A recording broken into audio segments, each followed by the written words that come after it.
90-იანების ტიპებს რა გამოგვარჩევ ჩემი აზრით, მე გეტყვი. გარკვეული თაობა მოდის, გადაგვარდა ემოციები აღარ არის, 100%-იანი სმენა მაქვს. რაც მესმის, თელ ცხოვრება მახსოვს სულ და შემიძლია რაღაც ხაპარიც მოვყვე, რომელიც 4 წლის ასაკში მომიყვა ვინმე, მაგრამ ერთხელ დაინახავ და სულ სმენა კი არა, 100%-იანი მეხსიერება უნდა მეთქვა. აი ხა მე რო სახელი გითხარი, ეს უგემახსოვრება. არა, შენ რო მაგალითად იუთუბერი ხარ, შენ ზებრაზე წითელზე არ უნდა გადახვიდე. წარმატებული როგორ უნდა გახდე რა? როგორც ბავშვობაში მიუდგებოდი რაღაცა საკითხს, ეგრე რომ მიუდგე იმ საქმეს, რაც წაკეთებ. მოგესალმებით, მეგობრებო, დღევანდელი ჩემი პოდკასტის სტუმარია დავით ალავიძე, იგივე ჰიტა 160 IQ-თი. მოგესალმები ჰიტა. გამარჯობა. მადლობა რომ მომიწვიე. როგორ ხარ? კარგად. ნახე შენი პოდკასტები ძველი და საინტერესო მიმართულება გაქვს და იმედია დღევანდელი ეპიზოდიც მაგარი გამოვა. დიდი მადლობა ვნახოთ, ვეცადოთ. შენ მითხარი რომ Facebook-ზე გაქვს 90-იანების გვერდი, ხო? და პოდკასტებშიც იგრძნობა რაც ძალიან დიდი სენტიმენტი მაგის მიმართ და შენი საუბრიდან და მე მაგას ხვდები, იმიტომ რომ მეც მაგ პერიოდის ადამიანი ვარ, მაგრამ მაინტერესებს შენი დანახული როგორია, რომ მითხრა რამდენიმე წინადადებით, ანუ რატომ გიყვარს ასე ძალიან რა? რატომ მიყვარს ნოსტალგიური კონტენტი? ხო. დაახლოებით 9 წლის წინ დაიწყო ეს ამბავი, როცა შევამჩნიე რომ რაღაცა ძველთან დადებითი ვაიბები მოდიოდა, ძველ ნოსტალგიურ მაგალითად სათამაშოებთან, PlayStation-ებთან და ასე შემდეგ და იმის მერე თითქოს ჩემში აღძრავს ბავშვურ ემოციებს, რომელიც ეხა ყოველდღიურობაში ძალიან მაკლია რა, ანუ ამ რუტინულ ცხოვრებაში რა. გაიღვიძე, რაღაცა წესები გვაქვს, რის მიხედვით ცხოვრობ და ეს ემოცია ახალი, რაც უნდა მიიღოს ანუ ადამიანმა რომ თავი იგრძნოს ბედნიერად, ეს დავიჭირე აი ნოსტალგიურ რაღაცეებში რა, ნოსტალგიურ კონტენტში რა და მაგალითად თუ რაღაცა დადებითი გამახსენდება ბავშვობიდან, რა კაი იყო და ანუ რა კაია და ეს ემოცია მე ვეცადე რომ სხვებისთვისაც ესე გამეზიარებინა Facebook-ის საშუალებით რა, სადაც როგორც თქვი, ნუ შეიქმნა გვერდი და ძალიან ბევრი ადამიანია ეგრე, როგორც აღმოჩნდა.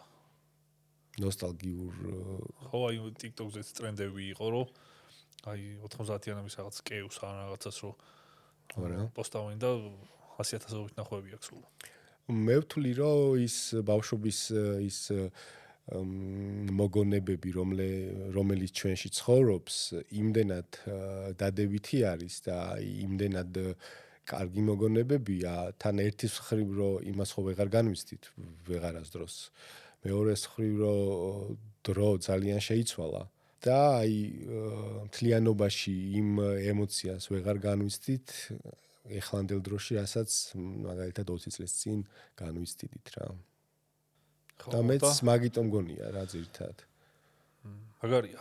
ანუ ახალი აღარ ხდება ჩვენ ცხოვრებაში აღარაფერი. და ძალიან სწრაფად იცვლება. ისე ერთ შეხედვით ახლა რომ შევხედოთ, ჩვენ ცხოვრობთ ძალიან 90-იანების ტიპებს რა გამოგვარჩევ ჩემი აზრით, მე გეტყვი თუ დამეთახმები შენს. აბა მაინტერესებს რა. ანუ ჩვენ დავივადეთ ისეთ პერიოდში, სადაც ის ძველიც ვნახეთ. რაც იყო რა ის ინტერნეტობა და მაშინდელი ადამიანის ყოფა ცხოვრება როგორც იყო და 2000-იანების მერე ვინც იბადება, ისინი კიდე საერთოდ სხვა ადამიანები არიან რა. აი მე და ჩვენ სადღაც შუაში ვართ, თითქოს ორივე ვიცით და ეგ რაღაცნაირი უპირატესობაა. აი მაგალითად ეხა სადღაც 1-2 თვის წინ ბიზაშემს ველაპარაკებოდი, დიდი ხანი არ მინახავს და ფეხბურთს უყურებდა ღამის 2 საათზე თუ 3 საათზე. დილით წავიდა და რომ მოვიდა მოიტანა გაზეთი, რომელშიც იმ თამაშის გაშინაარსება თუ რაღაცა იწერა რა, რომელსაც ჰაილაითები. ხო, არო ამდენი მორჩა და აბა ვინ როგორ ითამაშა და ანუ სიუჟეტი იყო გაზეთში რა და გაზეთი აღარ მინახავს დიდი ხანია საერთოდ. და თან ძალიან გამიკვირდა რომ ხამის 3-ზე რო უყურებდით და დილის 12 საათზე რო უკვე გაზეთით მოვიდა იმ თამაშზე უკვე ანუ სტატია რო არსებობდა დაბეჭდილი რო იყო უკვე რომ მიიტანეს და რო იყიდა და რო სახლში მოიტანა. ეს ეხა ხანს მოხდა ეს ამბავი? ხო, 1-2 თვის წინ და როგორ გამიკვირდა, იცი რომ აღარ ვიცოდი საერთოდ თუ კიდე არსებობდა ეგეთი რამე. მე ჩემს ვიდეოს უყურებ და რაღაცა ატომურ ბომბებზე რო გადავიღე და ცოტა ხანი რო უყურებს, მე მეკითხება რომ ამდენი ინფორმაცია საიდან იციო? ბიბლიოთეკაში დადიხარო?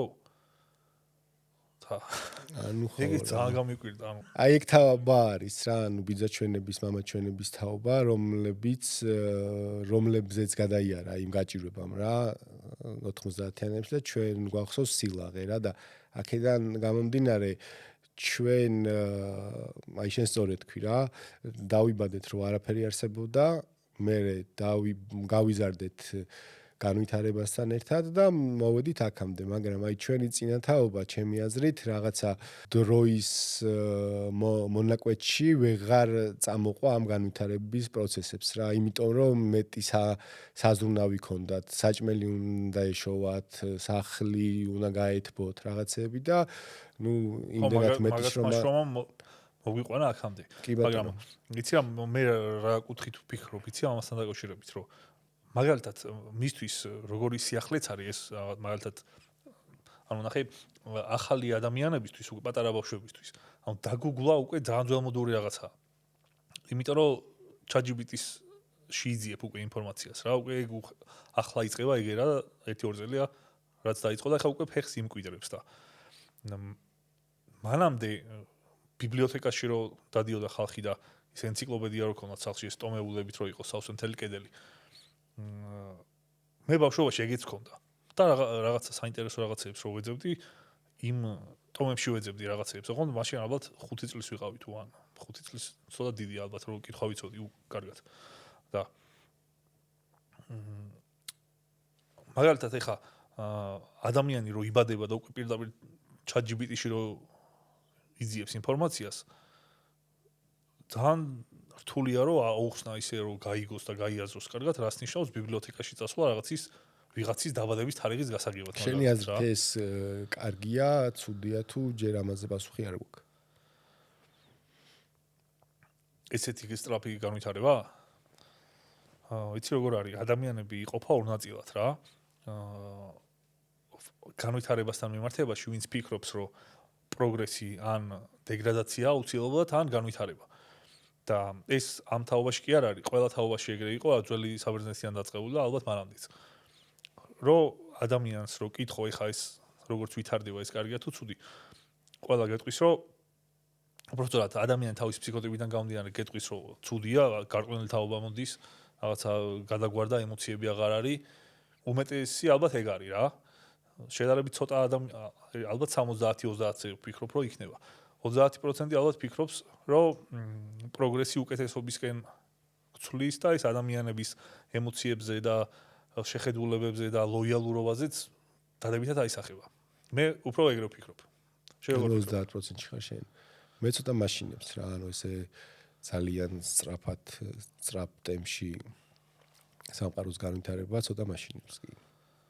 ალბათ მაშინებს, იმიტომ რომ ალბათ 70%-ში ვარ უფრო რა. ალბათ მაშინებს, იმიტომ რომ მგონია რომ შეიძლება რაღაცა ისეთი მოხდეს. რაც უკონტროლო გახდეს და რამე კატასტროფა გამოიწვიოს. ანუ გავიქცეს კონტროლს რა. კონტროლს აღარ დაექვემდებაროს ესე ვთქვათ. ხო, მაგრამ თუ ზოგადად ავიღებთ, აი მაგალითად ესე ვავიღოთ რა, რესურსების კუთხით.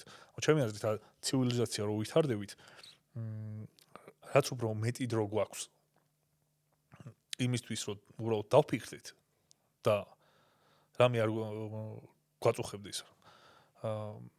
ეგ არის საწყისი იმის, რომ რაღაც განვითარებისკენ შეიქმნას რა. აი რაღაც თეორია არის ეგეთი. მაიმუნი მაგალითად 10 საათი ჭამს დღეში. და რაღაცა ისეთი რომ აჭამო, რომ იმდენ კალორია უცებ მიიღოს, რომ აღარ უნდაოდეს 10 საათი ჭამა და 15 წუთი ჭამოს. ანუ დანარჩენი 9 საათი და 45 წუთი რა უნდა აკეთოს, ხო? ანუ ვერაფერს ვერ იზამს. ანუ თუ რამეზე არ დაფიქრდება, ან გაერთობა ან რაღაცა ეგეთი. დეპრესია დაემართება ჩვეულებრივ.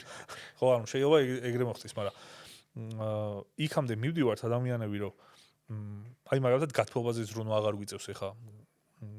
ცეცხლი ესე გასაშვალოებულად ვამბობ რა, ეხა ძალიან დიდარი ადამიანიც არსებობს და ისეთი ვისაც ეგეც არა აქვს, მაგრამ საშუალოდ რო ვთქვათ რა, როგორც ცივილიზაცია.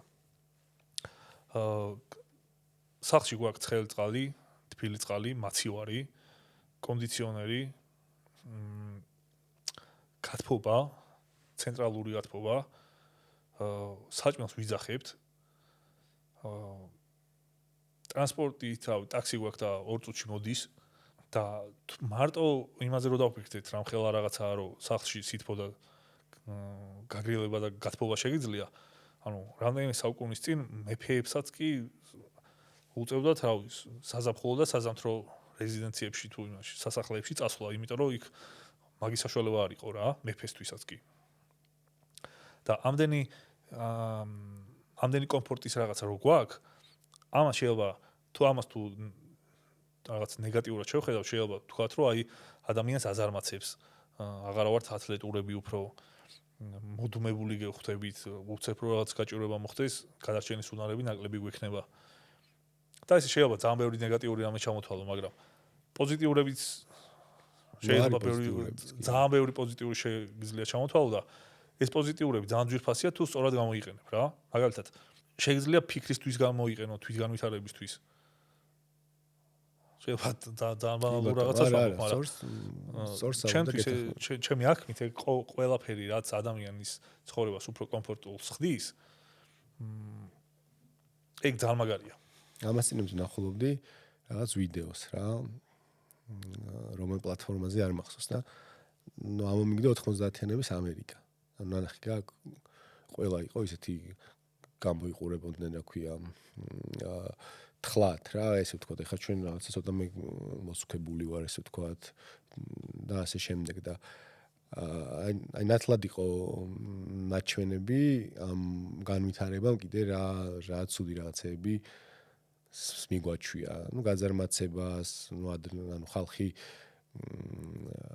მიირთმევს ისეთ საკვებს, რომელიც ძირითად შემთხვევაში არ არის ჯანსაღი და ну იყო ესე ნათლად ჩანდა, რომ 21 საუკუნის ამერიკა და 90-იანების დასაწყისი იყო, ყველა იყო გამხდარი, ისეთი ენერგიული რაღაცა და მე შემდეგ კადრი გადმოვიდა უკვე ცოტა ხო, ეგ ბუნებრივია, აი მაგალითად ეხლა რომ ფიტნესი მოდაში შემოდის, იმიტომ რომ ადამიანები ოფისის სამსახურში არიან ძირითადად, გჭირდება რომ იوارჯიშო და მაგალითად ეხლა ბაბუა ჩემი რო ლეჩხუმში ცხოვრობდა, იმას ვარჯიში არ ჭირდებოდა საერთოდ. ანუ ლეჩხუმელი ხარ. მოდი გადაგიყვანე შენ ლეჩხუმში ხარ. შენ აქე წამიყვანე. Mind blow-ებისკენ და მე მოდი წაგიყვანე ხა ბავშვობაში რა. სად დაიბადე, სად გაიზარდე. აი ეგ მაინტერესებს, ну არა მარტო მე, ალბათ შენს მაყურებელსაც, შენ გამომწერებსაც, ну ეცოდინებათ რა თქმა უნდა, მაგრამ ცოტა მეტი დეტალი მინდა ვიდრე სადმე გითქვამს რა. დავიბადე ქუთაისში. დედაჩემი არის ქუთაისელი, ქუთაისში დაიბადა, გაიზარდა თვითონ და მშობლებიც იქაურები არიან. და მამაჩემი ლეჩხუმიდან არის. და მამული იქ მაქვს. ქუთაისში დავამთავრე სკოლა. და როცა სკოლა არ იყო და სულ როცა დასვენება იყო, თელ მაგ პერიოდს ვატარებდი სოფელში. ანუ ლეჩხუმში. ლეჩხუმში მაღალ მთაში ცხოველებთან სკოლაში ბაბუასთან და სკოლის პერიოდი როგორი ქონდა, ანუ როგორი ბავშვი იყავი რა, ცოტა ხულიგანი ბავშვი იყავი თუ სწავლისკენ მიდრეკილი თუ ხელოვნებისკენ მიდრეკილი, აი მაშინ იყო ხოლმე აი ესეთი კლასები, ესე ვთქვათ რა, ჩვენ თვითონ საზღვრავდით ხოლმე რა, ეს ანუ სწავლობს, სპორტსმენია და ხულიგანია რა, ესე. მე ალბათ ასე სამი კასტა იყო რა დაახლოებით. მე როგორი ვიყავ, იცი? ვიხარ მაშინ მეგონა რომ ყველა სკოლა ეგეთი იყო, მაგრამ ამ გამოსახედიდან რომ ვფიქრობ, ჩემი სკოლა ძალიან უცნაური სკოლა იყო. იმ კუთხით რომ მაგალითად როცა სადღაც მე 7-მე კლასიდან ალბათ ზემოთ არც ერთი ბიჭი არასოდეს გაკვეთილს არ ყვებოდა, იმიტომ რომ ტეხავდა. მასწავლებლებიც არ გთხოვდნენ. თანაც რაღაცა ფლადმასი არა, მაგრამ მახსოვს ანუ ტიპები, ვინც იმენ არ ყვებოდნენ, როგორც ეს არ იყო ჩემ კლასში რა. უფროს კლასელ ბავშვებს, უფროს კლასელებს უნდა ეკონტროლებინათ უმცროს კლასელები, რომ მაგალითად ვიღაცას ჩხუბი არ დაეწყო ერთმანეთთან და ეგ პასუხის მაგალითად მე-11-მე-12 კლასში რო გადავედით, ეგ პასუხისმგებლობა გადმოგვიბარა, ასე ვთქვათ. კლას. ხო, ჩვენ პარალელებსაც. ხო, ანუ ჩვენ კონკრეტულ ხო. ასაკის სულ მე-11 კლასს თუ ვიღაცა მე-11-მე კონკრეტულ ადამიანს. მე-12 იყო მაშინ კიდე. იყო მე-12. მე როგორი ტიპი ვიყავ, იცი, აი სკოლაში დედაჩემთან მქონდა ესეთი მოლაპარაკება, რომ მე რაც მაინტერესებს, ეგ უნდა ვისწავლო. და მაინც ეხა იქ ნიშნებისთვის თავს არ მოვიკლავ და დედაჩემიც მეუბნებოდა რომ შვილო შენ ისწავლე რაც კიდდა და ნიშნები თავარი იმდენი იყოს რომ ეხლა არ გაგვეგდონ სკოლიდან. და რა იყო ეს საკნები რა გიყვარდა? და მე მაქვს შეიძლება თქვა რომ 100%-იანი სმენა მაქვს რა. რაც მესმის თელ ცხოვრება მახსოვს სულ და შემიძლია რაღაც ხაპარიც მოვყვე რომელიც 4 წლის ასაკში მომიყვავინა. ეგ მოვისმინე შენს რომელიღაც გადაცემაში კი არა და ვიდეოში და 100%-იანი სმენა ეგ საინტერესოა რა. ალბათ მე მოიძიე და არსებობს 100%-იანი სმენა და მაგას კი არსებობს ხედველობითი მე არც მეხსიერებაც ეგეთი. ერთხელ დაინახავ და სულ სმენა კი არა 100%-იანი მეხსიერება უნდა მეთქვა. მეხსიერება ხო თუ რაღაცა დავინახე ეგ მაგ ხედველობითი მეხსიერება არ მაქვს საერთოდ ძლიერი. აი ხა მე რო სახელი გითხარი ეს უგემახსოვრება. სახელი შეიძლება როგორ არის იცი? სახელი შეიძლება არ მახსოვდეს, მაგრამ შენ თუ რაღაცას მომიყვევი, ეგ აუცილებლად მემახსოვრება. ანუ ამბავის დონეზე გემახსოვრება, გასაგები. ხო, ოღონდ ისე რომ შეუძლებელია რამე შემეშალოს რა. აი ეგ როდის აღმოაჩინე? ეგ არც ვიცი ესე რომ აღმოვაჩინე, მე გავიგე ალბათ რომ გავიზარდე, მაგრამ სულ მიყვარდა მოსმენა და ჩემი საყვარელი.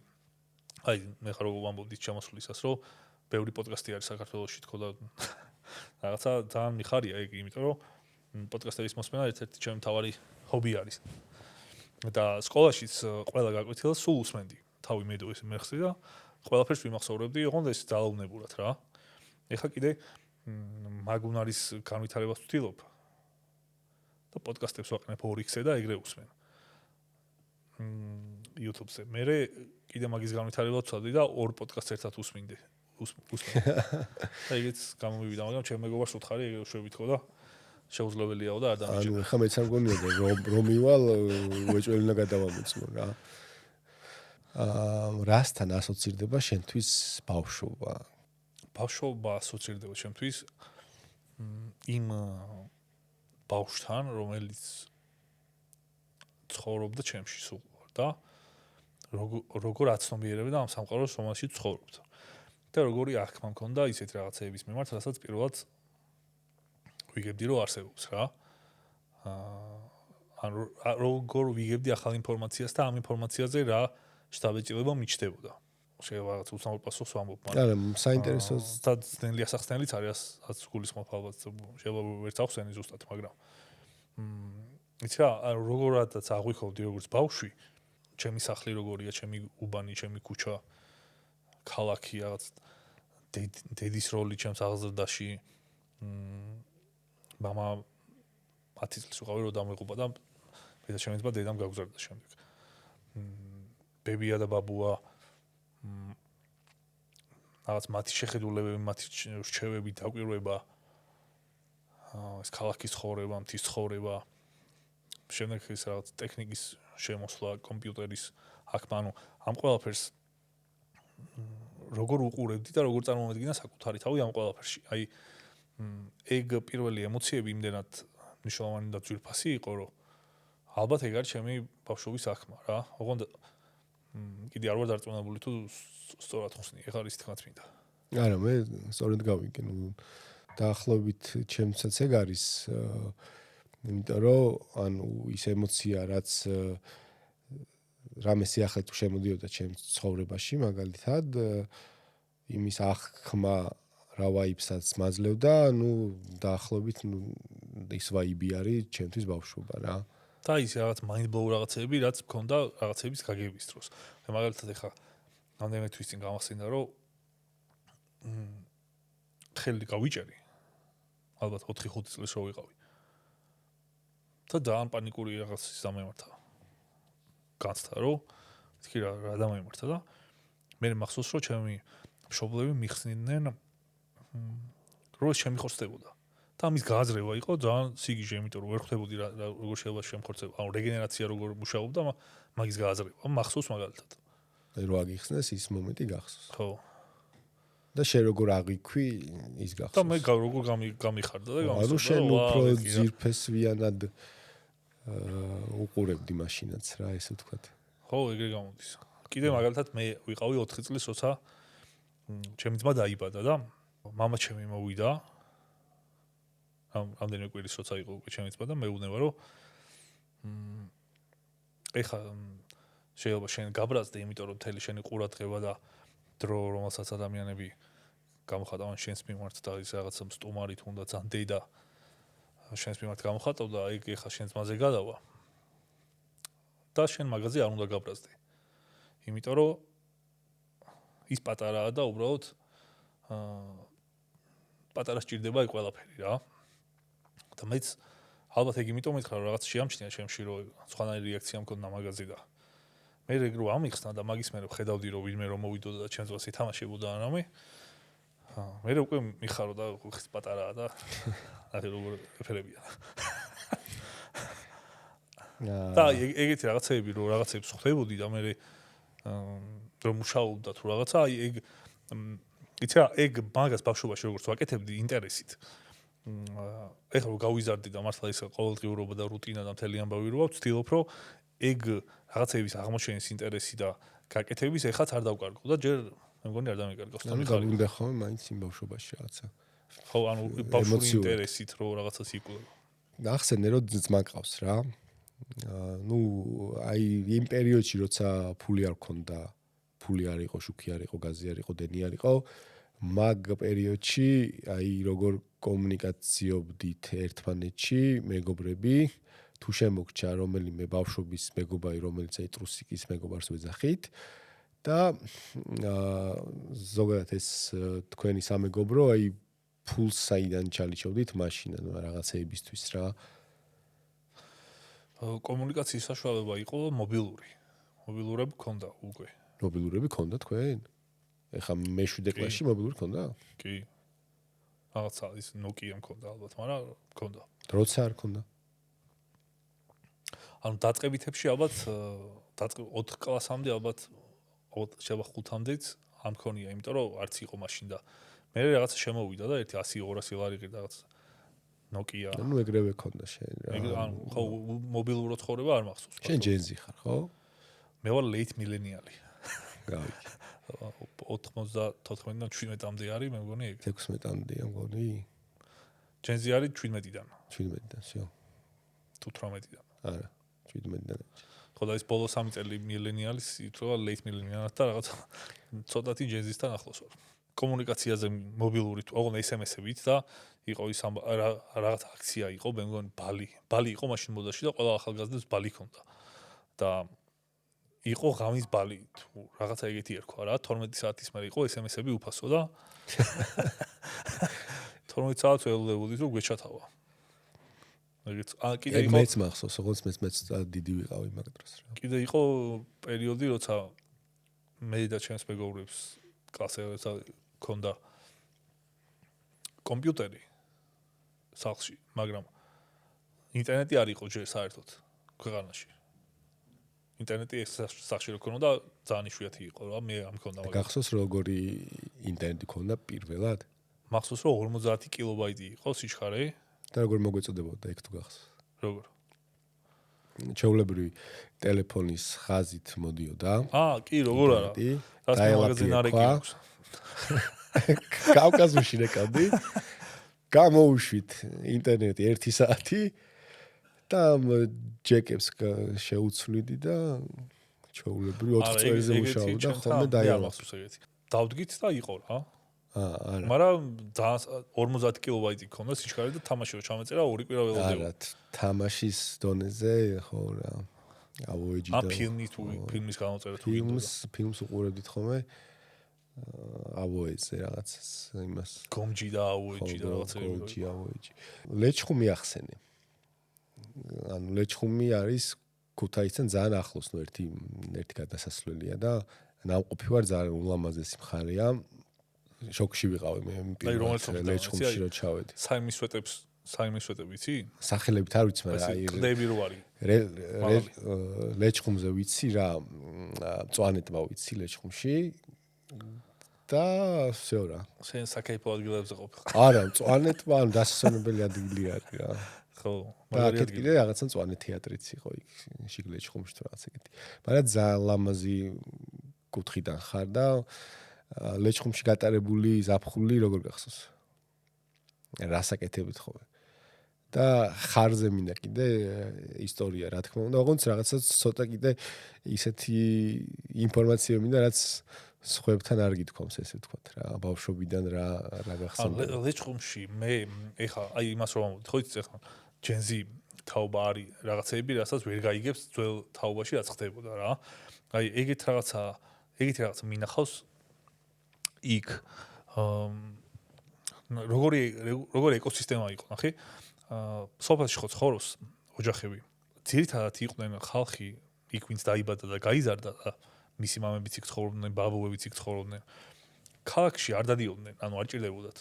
თუ ქალაქში მიდიოდნენ, მარტო ან ვინმე თუ გარდაიცვლებოდა და იქ წავიდოდნენ, ან ქორწილში, ან რამდენჯერმე იქნებოდნენ სულ წამსვლელი რა.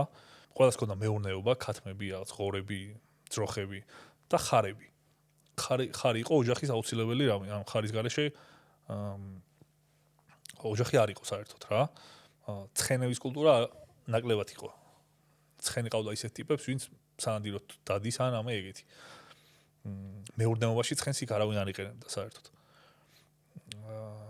ხო და ყველა ოჯახს ყავდა ორი ხარი და მესამე ხარი ახალგაზრდა როა და იზრდება რა. ეგეთი რომ მე რამე მოხუცი ხარი ჩაანაცვლოს. და ყველა ოჯახში ვიცოდი ვის რამდენი ხარი ყავდა. და ბევრი იყო ძალიან. და როცა იწყებოდა ხვნის პერიოდი ან რაღაცა ეგეთი სეზონური სამუშაოები, ყველა ოჯახიდან ეს წვილი ხარებით იწყებდნენ მუშაობას. და იყო ისეთი ადგილები, სადაც საერთო ფართიც ჰქონდათ.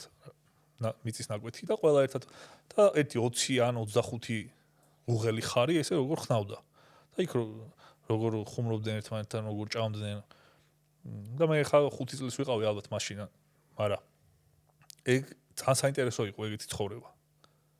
და ის ხალხი, ბაბუაშემი მაგალითად 70 წლის რო იყო და ის 25 ოჯახიდან კიდე ის კაცები და ის შვილები და ხალხი ვინც იყო. ეგენი ბავშვობიდან ერთად იზრდებოდნენ სულ იქ. მეგობრებიც იყვნენ ერთმანეთის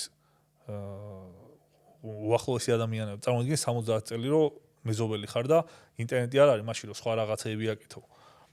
სხვაგან ვერ მიდიხარ, იმიტომ რომ თუ წახვედი აქ მეურნეობას ვერ დაუტოვებ ვერავის რა.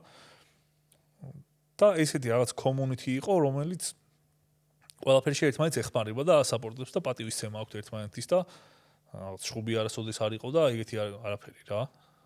ძალიან საინტერესო იყო. აი მაგალითად ქუთაისში რო ცხოვრობდი, წყალი იყო გრაფიკით. რამდენიმე წელია მე მგონი ხა რაც მოაგვარეს, შეიძლება 10 წელი იყოს მაქსიმუმ. ჩემს ბავშვობაში 6 საათის მერე მოდიოდა ხოლმე წყალი ზოგუბანში. კიდე სხვანაირად იყო, მაგრამ აი ეს 24 საათიანი წყალი არ იყო. და იქ ამ სოფელში ხალხს თავისი ხარჯებით ქონა გაკეთებული წყალი და 1960-იან წლებში სადღაც ეს ბაბუაჩემის ხელა ადამიანები ვინც იყვნენ, მაგათ გაუკეთებიათ ესეთი ამბავი, რომ ყველამ რაღაც თანხა დადო, 1-2 თვეც გამოყეს მაგისთვის და თიდან თელი წყლის სისტემა გააკეთეს ისე, რომ ყველა უბანს ჰქონდა სულ წყალი. საინტერესოა. და არც მთავრობა დაჭირვებიათ მაგაში, მათი კომუნისტები ესე არ აკეთებდნენ არაფერს ეგეც და ესეთი კომფორტი შეიქმნეს თავისთვის მაგალითად. და ეგეთი რაღაცეები ქონდათ სულ. თუ ვინმეს მიხმარება ჭირდებოდა, ყველა ეხმარებოდა. თბილისში როდის გადმოხვედი? თბილისში გამოვიდი, რაც იუთუბერობა დავიწყე. ანუ სკოლა დამთავრებული ქონდა. კი, უნივერსიტეტში ვსწავლობდი, ალბათ მე-2 მე-3 კურსი. უნივერსიტეტში ვსწავლობდი. და იუთუბერობა რატო გადაწყვეტი? შენ ხა მოწვეული მყავ, როგორც 90-იანების წარმომადგენელი, როგორც საპატიო სტუმარი YouTube-დან. იმიტომ რომ რაც მე YouTube-ის ყურება დავიწყე შენით. ხო, პატივი. იმიტომ რომ ჩემი ბავშვები გიყურებდნენ შენ. მეთქი აბა ვის უყურებ ნახოთ. გნახე, უყურე ვიდეოებს და ანუ იმდენად მომეწონა mind blow-ებიც მიყვარს, საინტერესო ფაქტებიც მიყვარს და TikTok განხილვებსაც კი უყურებ რა, ანუ იმდენად ჩართული ვარ შენ YouTube მოღვაწეობაში და ეს შვილმა დამაბარა, ანუ ეს კითხვა საიდან როდის დაიწყე და რატო გადაწყვიტე ამ პლატფორმაზე შემოსვლა? იცი როგორ ამბავი იყო? სკოლა რო დავამთავრე, ჩავავარე ისტორიულ ზე უნივერსიტეტში. უნივერსიტეტში რო დავდიოდი ამ ისტორიის ლექციებზე, კიდე ბიზნეს ადმინისტრირებაზე, მაგრამ ეგ მაინორ პროფესია იყო, თავარი იყო ისტორიული და რო დავიწყე ლექციებზე სიარული, გამოვთვალე ლექტორს რამდენი მოსწავლე ყავს. მთელი ცხოვრების მანძილზე რომ მაგალითად უნივერსიტეტი დაამთავროს, გახდეს პროფესორი და 70 წლის ასაკამდე დაუშვათ იმუშაოს რა. და ეგ შევადარე ინტერნეტში ციფრებს. მაგალითად რამდენი ლაიქი ჰქონდა რაღაცა პოპულარულ ფეხბურთელს, ანუ იმეს ეგეც რონალდინიო მიყვარდა და რონალდინიოზე როგორი შეგრძნება მქონდა, იცი ეხლა რომ გოლს რო გაიტანს ვინმე და რო დაპოსტავენ რომ გოლი გააკ და რამდენიმე წუთში რომ ბევრი მილიონი ნახვა აქვს. აი ეგეთი რაღაცა იყო და ერთხელ მოხდა ესეთი რამე რომ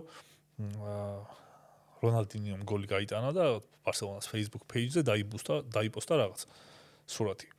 და ისე მოხდა რომ 100 ცოტა ლაიქი ჰქონდა. და უცებ რაღაც სანამ იქ დავაკვირდი რაღაცას წავიკითხე რა ეწერა რამდენიმე კომენტარი წავიკითხე დავარეფრეში და ქონდა 20,000-ზე მეტი. და მან ქონდა კიდე მაინც ბლოუ რომ მეთქი ხა სანამ ეს რამდენიმე კომენტარი წავიკითხე 20,000 ადამიანმა როგორ დაალაიქა.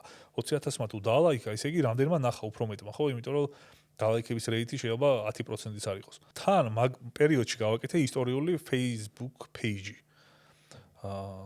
და ამ page-ზე რაღაცებს რო პოსტავდი, მაგას ვადარებდი ლექტორების, სტუდენტების რაოდენობას. და რო გამოვთვალე, მაგალითად 300,000 ნახვა რო ქონდა ჩემს Facebook posts, 300,000 მოსწავლე ვერ ეყოლება ერთ პროფესორს მთელი ცხოვრების მანძილზე. და გადავწყვიტე, რომ ეს ისტორიული რაღაცები, რაც მომწონდა, Facebook page-ზე დამეპოსტა. და ეს Facebook page 100,000 ლაიქზე, 100,000 მოწონებაზე ავიდა დაახლოებით 6 თვეში. და შემდეგ იგივე page-ის ისტორიული YouTube არხი გავაკეთე, იმიტომ რომ ჩემმა მეგობარმა მითხრა, რომ მაგ ყველაფერს ვიდეოს სახით თუ გავაკეთებდი, უფრო მეტი ადამიანი ნახავდა, უფრო გრძელვადიანად და ასერჩვადი იქნებოდა და თან შეიძლება რაღაც ჰობიდან რაღაც საქმიანობაშიც გადასულიყო. და შემდეგ ისტორიული გვერდი რო გავაკეთე, იქ მე უკვე აღარ მომეწონა ჩარჩო, იმიტომ რომ მე თვითონ არ ვჩანდი, რაღაცა თემაზე უნდა მესაუბრა და ნელ-ნელა გამიჩნდა იმის მოთხოვნილება, რომ აი უბრალოდ კამერა ჩამერთო და რაზეც საუბარი მომინდებოდა, მაგაზე მესაუბრა. მაშინ პოდკასტები და ეგეთი რაღაცები არ იყო და თან ამერიკაში როგორი იუთუბერობაც არსებობდა, ეგეთი სტილი მინდოდა უფრო, რომ აი მაგალითად როგორი რაღაცა იცი, პოდკასტი მაინც არის უფრო მოსასმენი ამბავი, არ არის რომ ეს დაჯდე და უყურო ფოკუსირებულად. და მინდოდა ისეთი არხი მქონოდა, რომ 10 წუთში, 15 წუთში, ან 20 წუთში რაღაცა საკითხი ამიხსნა თავისი ყველანაირი გადაფარვის რაღაცეებით და რაზე ჩავთვლიდი საჭიროდ, მაგაზე მესაუბრა და კონტენტს არ ქონოდა საერთოდ ფორმა. კონტენტის ფორმა რაც არის, ეს არის რაღაც community build-up-ია, რომ იწყებ ვიღაცა ადამიანები გიყურებენ, ისეთ რაღაცას აკეთებ, რომ შენც ამ community-ის წევრი ხარ და ეს community ნელა იზრდება და მე რაღაცა აქტივობებს აკეთებ ერთად რა. მე წარმოვიდგინე როგორი lifestyle შეიძლება კონდეს YouTubers თან. აი ეს ამას გიყვები, როცა ფიქრობ, რომ ახლა full time YouTuber-ი უნდა გავხდე დაუშვათ. და როგორია, ნახე, რამდენ ვიდეოსაც გადაიღებ, მაგდენი ვიდეო სულ YouTube-ზე დევს და სულ ნახვადია და სულ ნახვა ემატება. ამიტომ იმას ვადარებდი, რომ აი მაგალითად ახლა მე რო სამსახური დავიწყო და ხელფასი ჩამერცხება თვის ბოლოს, მომდევნო თვეში რასაც ვიმუშავებ, იმის ხელფასი ჩამერცხება. მაგრამ YouTube-ზე ამ თვეში რასაც გადავიღებ და მეორე თვეში რასაც გადავიღებ, იმ მეორე თვის დაემატება. და ის პირველი მაინც იქნება. მე მესამე თვის და ესე სულ იზრდება და ის ეფექტით რაღაცა ზვავი ხდება რა. ეგ შემოსავლის კუთხით ეგრე მაგას ვფიქრობდი მაგალითად. მე ვფიქრობდი, რომ სამსახურში სიარული არ მომიწევს. შემიძლია სხვა ქვეყანაში წავიდე, სხვა ქალაქში წავიდე, სოფელში წავიდე, სადაც მინდა იქ წავიდე და იქიდან დავდო ვიდეო. ეგეთ მაგარი იყო. და ესე ბევრი პუნქტი რაც გავიაზრე, როგორც კი გავიაზრე, ეგრევე მივხვდი, რომ ეს არის ის საქმე, რაც უნდა ვაკეთო. მაგრამ მაშინ არ მიფიქრია მაგალითად პოპულარობა რაც ნიშნავდა საერთოდ. ასევე არ მიფიქრია პასუხისმგებლობა, რომ ამდენი ადამიანი რო გისმენს, მორალური პასუხისმგებლობა რო გაგაჩნია ადამიანების მიმართ. ეგენი მე ნელა ვისწავლე. და თავიდან უბრალოდ ეს კომფორტის ზონები რაც ამ სფეროს გააჩნდა ეგენი მომეწონა და პლუს იმ იდეებზე რომ შემოძლო საუბარი და გაზიარება ადამიანისთვის რაც მე თვითონ მომეჩვენებოდა საინტერესოდ. გასაგები. ანუ შენ ეხლა ან დღეისობით ხარ ჩემთვის ტოპ ქართველი იუთუბერი, რომელიც ქმნის ისეთ კონტენტს, რომელიც აინტერესებს დიდსაც და პატარასაც. და არა მარტო ხარ იუთუბერი, რომლის განაც რაღაცებს სწავლობენ რა და ზუსტად აი წეღარ ვსაუბრობდით პასუხისგებლობასთან დაკავშირებით. აი ეს როდის გაათვიცნობიერე, რომ მოიცა ხა მე ყველაფერი ისე უნდა ვთქვა, რომ მაგალითად მე 5 კლასელმა ბავშვმა ეს ინფორმაცია რო გაიგოს, გადაამუშავოს და ისე მიიღოს, როგორც საჭიროა რა. აი ეს როდის მიხვდი ამას და როდის შეამჩნიე, რომ ერთ-ერთი იმ დონის იუთუბერი იყავი საქართველოში, რომლის აზრის და ნათქვამიც ხალხზე ძალიან აღიქმებოდა ესე ვთქვათ. ეგ შევამჩნიე უკვე როცა ცნობადობა გაიზარდა რა და ეს ინტერნეტში გაკეთებული ვიდეოები დან უკავშირი რომ მივიღე რეალურ ცხოვრებაში. მაგალითად ხალხი რომ ხდებოდა ქუჩაში. ანუ იმ ხელა სიყვარულს განხატავდა ზოგი ადამიანი რომ ჩემს თანახმაზე კანკალებდა მეხუტებოდა და ეხაც ბავშვებიც ეგრე არიან. არა მარტო ჩემი მიმართ, ზოგადად იუთუბერები ეგრე უყვართ რაღაცნაირად გამორჩეულად რა. რომ ესე რომ დაგინახავენ შორიდან ეს შეიძლება დედას გამოექცეს და მოდის და პირდაპირ გეხუტება.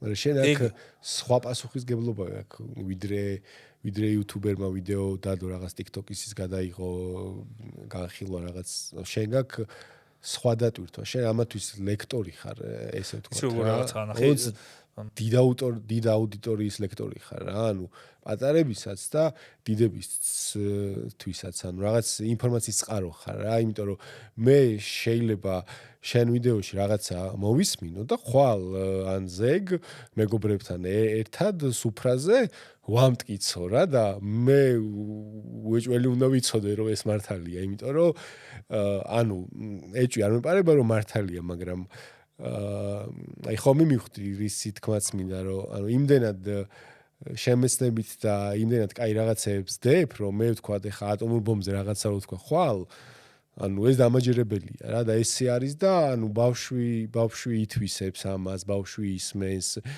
ნუ არა მარტო ბავშვი უფროსები ვისმენთ და ესე ვთქვათ მაინც ასოცირდები ისეთ იუთუბერთან რომელსაც მეტი პასუხისგებლობა აქვს რა იცი რა არის ნახე მოდი კარგად რო ახსნა გავყოთ ორ ნაწილად ერთი ავიღოთ უბრალოდ ინფორმაცია და ინფორმაციის ისტორია რამდენად მნიშვნელოვანია და მეორე იყოს თვითონ ადამიანი როგორც პერსონა. ნახე TikTok რეაქცია მაგალითად ერთ-ერთი უნიშნულოვანესი კონტენტია საერთოდ. და TikTok რეაქცია კი არა ზოგადად რეაქცია. ნახე მაგალითად მე შენ რო გიყურებ შენ ატომურ ბომბზე მეტყვი საინტერესო რამეს ფიზიკაზე მეტყვი თუ ფილოსოფიაზე თუ რაც არ უნდა მითხრა. მაგ ინფორმაციის ალტერნატივა ყოველთვის არსებობს. შეიძლება მე მაგას მოკლედ ვამბობ და ისევ ფუთავ რომ კარგი მოსასმენია, მაგრამ მაგას შენ ისედაც მოიძიებდი ვიკიპედიაში ან ChatGPT-ს კითხავდი ან ვინმე ამერიკელის ვიდეოს უყურებდი. და რეაქციის ვიდეოს იცი რა ყველაზე მაგარი. შენ როგორი ტიპიც ხარ და როგორი ფასეულობებიც გაქვს, იმის მიხედვით არეაქტებ რაღაცაზე. მაგალითად ვიდეოში თუ შეხვდა რომ ადამიანი ცემს ძაღლს ხო? ამას ხარ მოიწონებ. იტყვი რომ ცხოველი ცემა არ შეიძლება. ანუ ერთი ადამიანი თუ მეორეს ცემს, მაგაზეც იტყვი რომ არ უნდა ვცემოთ ადამიანებო ერთმანეთიან ამე ეგეთი, ხო?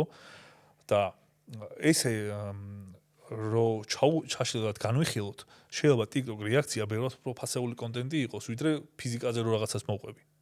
ეხლა დავფიქრდი და ანუ კი, ანუ გეთახმები რა, მაგრამ მაინც ხალხთან ასოცირდება აი გართობ გაასართობ კონტენტთან. ეგ ჩანს ესე ზედაპირზე. ნახე, რაღაც აისბერგივით არის რა. ეგ არის ეგრე აისბერგის წვერი რო შეაფასო მარტო. მაგრამ სიამდვილეში რა ხდება, ნახე, იუთუბერისგან ინფორმაციას კი არ ვიღებთ. შინაგან სამყაროს ვიღებთ ეს. ვიღებთ მის ფასეულობებს და შეხედულებებს. და პასუხისმგებლობა ზუსტად მანდ არის, რომ ჩვენ უნდა ვეცადოთ ვინც ესე საჯაროდ რაღაცებს ვაკეთებთ რომ ჩვენი თავი სულ განვავითაროთ და ჩვენი თავი საუკეთესო ვერსია ვიყოთ იმიტომ რომ მე მაგალითად ეხა რაც არ უნდა ვთქვა მაგას ეგ შეიძლება ეგრე ჩანს რომ მე ამას ვამბობ და ოკეი ეგაა ვიდეო და ეგაა მაგარი მაგრამ სინამდვილეში მე როგორი ტიპიც ვარ მაგის ინფლუენს ვახდენ სხვაზე და ამიტომ მე ვალდებული ვარ რომ უეჭველი მაგარი ტიპი უნდა ვიყო უეჭველი კეთილი უნდა ვიყო ლოიალური უნდა ვიყო და რაც მე ვასება და როგორადაც თვლი რომ სწორი არის ადამიანობა ეგეთი უნდა ვიყო მე თვითონ რომ ეგეთი რაღაცის გავრცელება შეუწყო ხელი ასე ვთქვათ და ის რომ ფიზიკაზე ვილაპარაკებ თუ რაღაცა სხვა რაღაცაზე ეგ უფრო მეორე ხარისხოვანია გასაგებია მაგრამ მაინც პასუხისგებლობა მაინც დიდია რა მაინც კი არა ხა ნუ ისე ახსენი რომ ორმაგი პასუხისგებლობა ძალიან დიდი უფრო დიდია ვიდრე ერთ შეხედვით დიდია ვიდრე მე იმიტომ რომ მე არ ნახე შენ რომ მაგალითად იუთუბერი ხარ შენ ზებრაზე წითელზე არ უნდა გადახვიდე და ეგეთ ელემენტარულ რაღაცეებში უნდა გაუმჯობესო შენი თავი იმიტომ რომ ეგრეა სწორი რომ შენ უნდა განვითარდე იმიტომ რომ პასუხისმგებლობა ძალიან უფრო მეტი გაქვს ვიდრე ჩვეულებრივ ადამიანს ვინც არ არის ცნობილი ამომწურავი პასუხი კიდე მინდა ერთი კითხვა დაგისვა რა როდის მივხვდი რომ აი ბავშვობა დასრულდა რამე ესეთი მომენტი ქონდა ცხოვრებაში რამაც მიგახვედრა ამას ან რაღაცა ისეთი ცუდი მომენტი, კარგი მომენტი თუ აი არსებობს ისეთი მომენტი ჩემი აზრით და მე მქონია რომ აი მივხვდი რომ всё უკვე ბავშვი აღარ ვარ რა.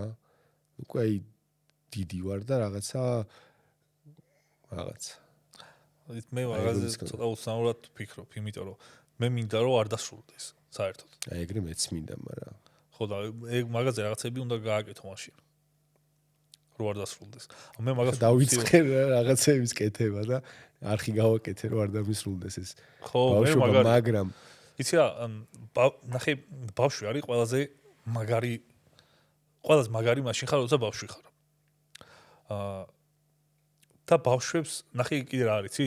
ერთხელ ლიფტში შემხვდა ერთი კაცი. ერთი 50 წლის რაღაცა ისეთი კაცი და უცებ ჩამეხუტა რა.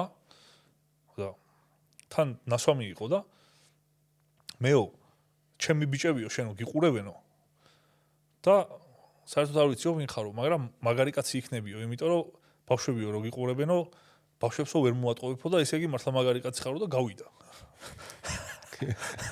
პროსტაზე ესე ხო არა მე არც მithქვამს არაფერი ანუ არ ქონია რამე ესეთი მომენტი რა და იცი რა ანუ და ბავშვები და ბავშვი როგორიც ვიყავი მე თვითონ ესე მგონია რომ ეგ რაღაცნაირად უნდა ვეცადო რომ მე თვითონ გავახანძლიო მაქსიმალურად არ ვიცი ამდენ ხანს გავკაჩავ მაგრამ ჯერჯერობით ვკაჩავ ანუ ბავშვი ხარ ისე ხო და მაგ ძალიან ვამაყობ კიდე თუ მე უნდა არა საამაყოა ეს ანუ რა თქმა უნდა კიდე რა არის იცი რომ თუ აი მაგალითად წარმატებული როგორ უნდა გახდე რა აი ხო არის რაღაც კოუჩები და რაღაცეები მაგასთან მიმართებაში ჩემი აზრით ყველაზე ძლიერი რაღაცა არის როგორც ბავშვობაში მიუდგებოდი რაღაცა საკითხს ეგრე რომ მიუდგე იმ საქმეს რაც წაკეთებ.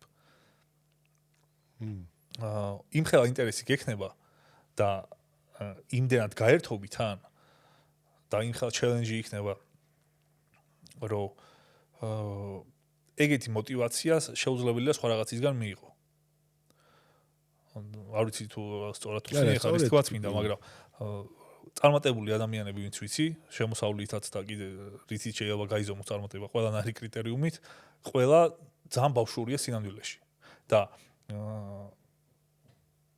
ის რაღაცა ეტიკეტი და რაღაც დასრულის მოქცევის წესები რაც არის იმას კი არ ვამბობ რომ ეგ არ უნდა ქნათ მაგრამ შინაგან სამყაროზე გულისხმობ რა შინაგანად ეს ბავშვური სილაღე არ უნდა დაკარგო და მეც ეგ ვიგულისხმე ანუ როდის ანუ არის ხოლმე პერიოდები ადამიანის ცხოვრებაში, როცა ან მაგალითად ბავშვობაშივე დიდი ხდება რა, ანუ რაღაც პასუხისგებლობები შემოდის მის ცხოვრებაში და ასე შემდეგ. ზუსტად მაგიტომ მკითხე შენს და ანუ რაც დიდხანს გვექნება და გვეყოლება ჩვენ თავში ბავშვი ეს რა თქმა უნდა კარგია და კიდე იცი რა არის თუ ადამიანმა რაღაცნაირად დრამატული ცხოვრების გავლა მოუწია და მისთვის ეგ შეიძლება შეუძლებელადაც ჟღერდეს ეხლა რასაც ვამბობ რა, რომ სულ ბავშვური ბუნება უნდა შეინარჩუნო ან არა, ზოგს ბავშვობა საერთოდ არ ქონია სამწუხაროდ არის ერთი, ანუ კი ბავშვად დაიბადა, გაიზარდა, მაგრამ სამწუხაროდ ისეთ გაჭირვებაში მოუწია ცხოვრება, რომ პირობითად არ ქონდათ ის პირობები, რომ მშობლებს ბავშვობა შეექმნათ. მე კიდე ცალკე თემა.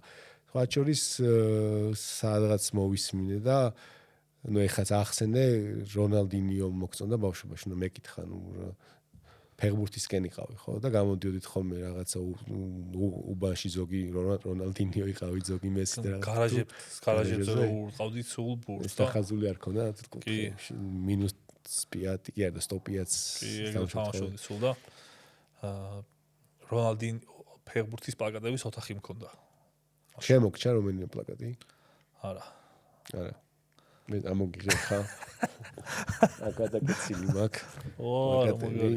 ეს არის 2025 წლის პლაკატი სოფლიო სპორტი. ოღონდ აქ ხა რაღაცას ვეძებ რა. ხო, აი ნახე.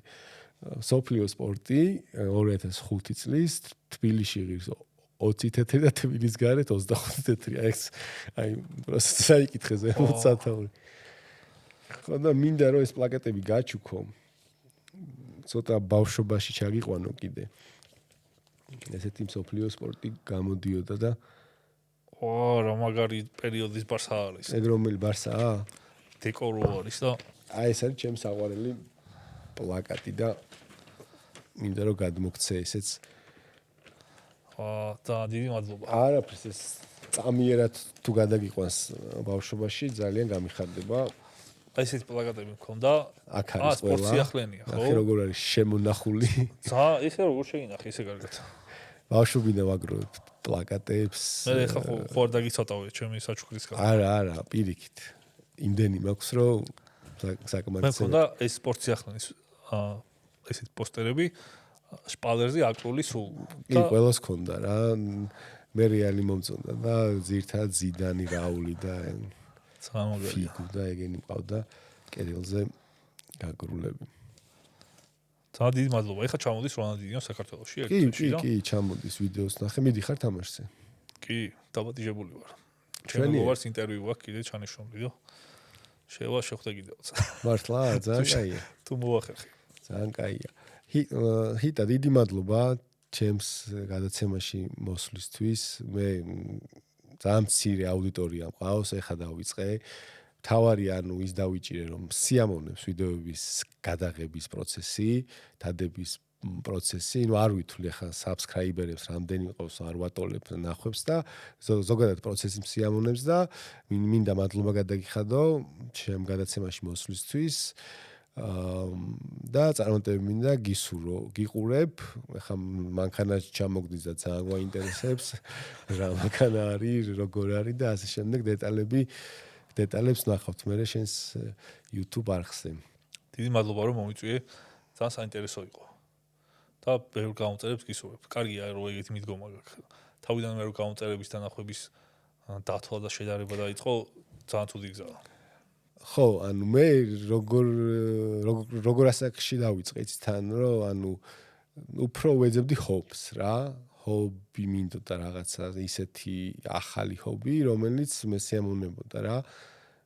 ეს რუტინული სამსახურის, სახლის სამსახურის გარდა და აქ თურმე ბევრი შრომა არის საჭირო და მარტო ესე ჰობად ვერ გექნება, რაც ჩემთვის გამოწვევა არის ესეც რა. მადლობა შენ. პოტენციალი აქვს რომ შემდეგ გახდეს full time საქმეც. ნახოთ. მაგრამ რაღაც დიაპაზონი უნდა დაიჭირო, როდის მოვა ეგ რომ მე სწორად მივხვდე მაგას, მაგრამ მადლობა მოსვლისთვის და ვაფასებ შენ სტუმრობას ჩემ გადაცემაში.